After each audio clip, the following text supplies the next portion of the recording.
My father and my grandfather would be really proud that we continue the farm. It feels really good. It's very gratifying.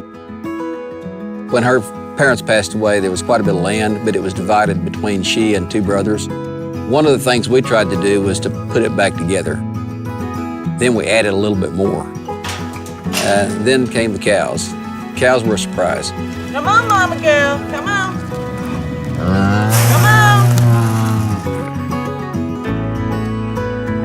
It is a lot of work, but when it's passed from generation to generation, it's just something about it that you can't give up.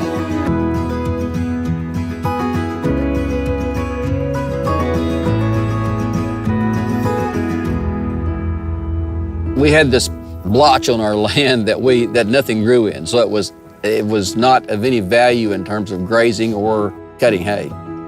There was this huge concrete block with pipes sticking out of it, and then there was this flat ditch that had a drop-off. Nothing grew there. They had watched the ads on TV, and so we called some people who knew with OERB, and they sent a guy out who's got a computer map of all the wells that had ever been drilled on the land, and there were actually 5 or 6 wells at one time there. It took two and a half years. Not that it took so long, it's just the process takes it. They've got to get soil analysis and all sorts of things. So it's done properly. I knew there was going to be a pond, but I didn't expect it to be that beautiful. It far exceeded anything I even dreamed of. The OERB project is completely free. If you qualify, there is no expense whatsoever to the landowner. I would do it again in a minute.